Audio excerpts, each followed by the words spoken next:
ఎమ్మెల్యేల పార్టీ ఫిరాయింపు కేసును సుప్రీంకోర్టు కాసేపట్లో విచారించనుంది. Justice BR Gavai, justice Vinod Chandran ధర్మాసనం కేసు విచారణ కొనసాగించనుంది.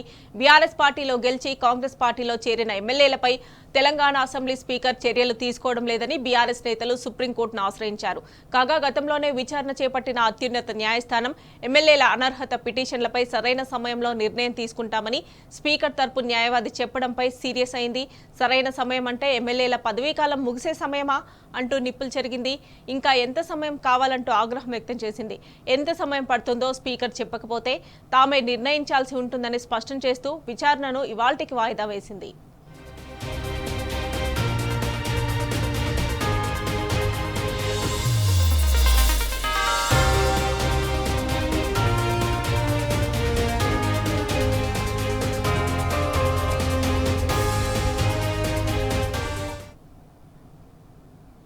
ఇక ఇదే అంశానికి సంబంధించి మరిన్ని డీటెయిల్స్ మా ప్రతినిధి లివిల్ అందిస్తారు. లివిల్ చెప్పండి, ఎమ్మెల్యేల పార్టీ ఫిరాయింపు కేసును సుప్రీంకోర్టు కాసేపట్లో విచారించనుంది కదా, డీటెయిల్స్ ఏంటి?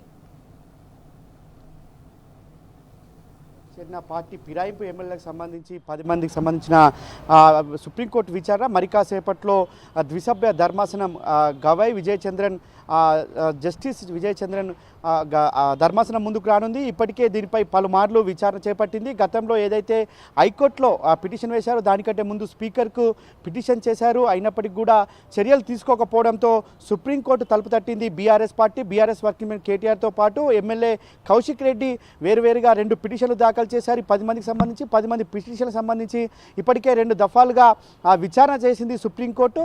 విచారణ చేసిన సందర్భంలో పలు కీలక అంశాలను కూడా ప్రస్తావించింది. సుప్రీంకోర్టు ఆదేశాలు గతంలో ఏ విధంగా అయితే ఇతర రాష్ట్రాలపైన ఉన్నాయో ఆయా రాష్ట్రాలను అనుసరించి ఇక్కడ కూడా నిర్ణయం తీసుకోవాల్సి ఉంటుంది.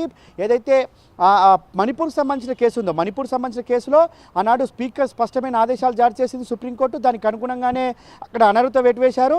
ఇక్కడ కూడా 10 నెలల సమయం అయింది. ఎందుకు ఈ విధంగా మీరు అనర్హత వేటు వేయడం కావచ్చు, విచారణ చేపట్టడం ఎందుకు లేట్ చేస్తున్నారని చెప్పేసి కూడా స్పీకర్ సెక్రటరీని ఇప్పటికే సుప్రీంకోర్టు ఆదేశించింది. అయితే స్పీకర్ తరపున ముకుల్ రోహ్త్కి వాదనలు వినిపిస్తున్నారు. ఈ నేపథ్యంలో ముకుల్ రోహ్త్కి నేను టైం అడిగి చెప్తానని చెప్పారు. టైం అడిగి చెప్పిన నేపథ్యంలో మొన్న లాస్ట్ వారము ఏదైతే విచారణ చేపట్టిన నేపథ్యంలో మరొకసారి కూడా మాకు కౌంటర్ దాఖలుకి సమయం కావాలని కోరిన నేపథ్యంలో 3 రోజులలో కౌంటర్ దాఖలు చేస్తామని చెప్పారు. ఇవాళ మరొకసారి విచారణ చేపట్టున్నారు. కోర్ట్ నెంబర్ 2లో ఐటెం నెంబర్ 10గా ఉంది. దీనికి సంబంధించి మరి కాసేపట్లో విచారణకు వచ్చే అవకాశం ఉంది. అయితే ఏదైతే 10 నెలల సమయం అంటే సరిపోలేదా, మీకు పార్టీ ఫిరాయించి 10 నెలలు అవుతుంది, ఎందుకు చర్యలు తీసుకోలేదు అని చెప్పేసి కూడా సుప్రీంకోర్టు స్పీకర్ తరపు న్యాయవాదిని ప్రశ్నించింది.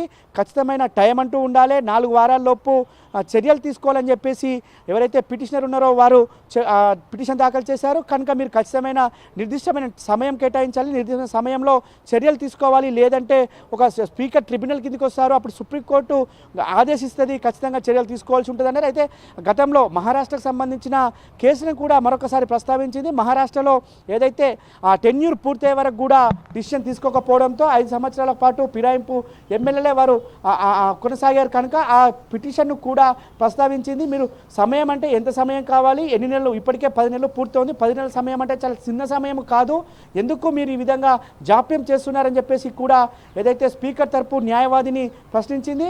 ఈ నేపథ్యంలో మరొకసారి వారు కౌంటర్ దాఖలు చేస్తున్నారు. అయితే ఖచ్చితంగా చర్యలు ఉంటాయని చెప్తుంది బీఆర్ఎస్ పార్టీ. ఇప్పటికే కడియం శ్రీహరితో పాటు తెల్లం వెంకట్రావు, దానం నాగేందర్తో పాటు పలువురు ఇంకా మొత్తం 10 మంది ఎమ్మెల్యేలు ఎవరైతే పార్టీ ఫిరాయించారో వారిపై అందరిపైన చర్యలు ఉంటాయి. ముందుగా దానం నాగేందర్, ఖైరతాబాద్ నియోజకవర్గం MLA Danam Nagender BRS party B form పైన గెలిచారు.